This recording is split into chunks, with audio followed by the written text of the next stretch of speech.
berbeda dari Umu Entin Suharni dan Umu Kia. Ana gabungkan. Bismillah, boleh bertanya Ustaz, apa benar kalau berkurban atas nama suami, semua keluarga dapat pahala untuk istri dan anak-anaknya? Kalau yang berkurban hanya istri, itu hanya untuk istri saja pahalanya.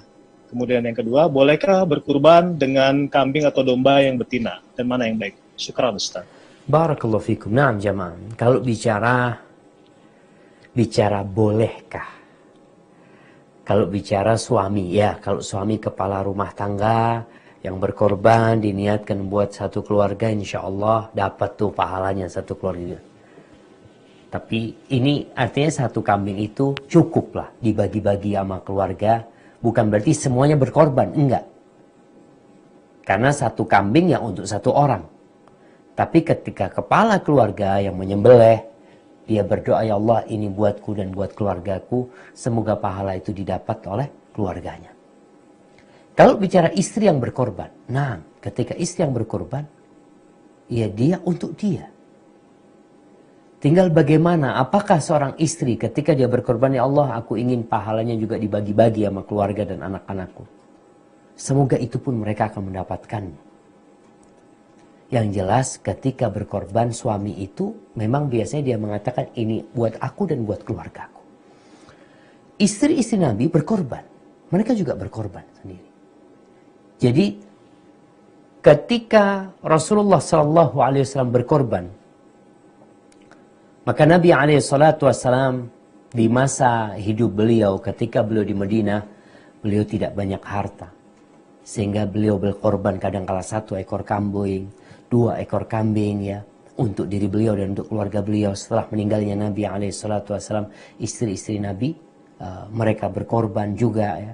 Ada beberapa hadis dhaif yang menyebutkan bagaimana Nabi SAW menyuruh Aisyah untuk menyaksikan korbannya Aisyah radhiyallahu taala anha, korbannya dia sendiri.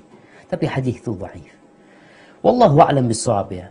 Kalau tadi dikatakan kalau kepala rumah tangga dia niatkan buat diri dia dan keluarganya insya Allah dapat. Gimana kalau istri?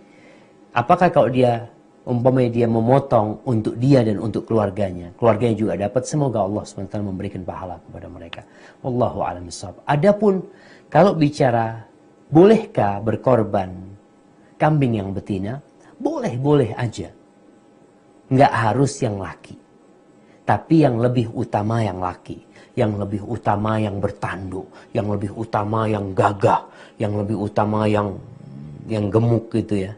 Karena kalau bicara boleh nanti kita bicara ada kambing yang minimalis.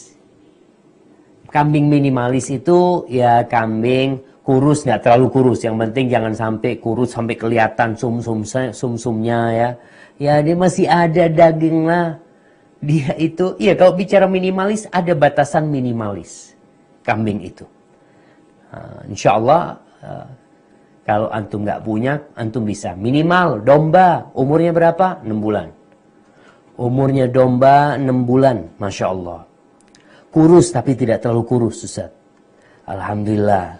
Kemudian ya tanduknya nggak ada tanduknya, umpamanya. Boleh. Jadi ada batas minimalis. Tapi yang paling tidak, kita seorang muslim itu kalau mau berkorban yang paling indah lah.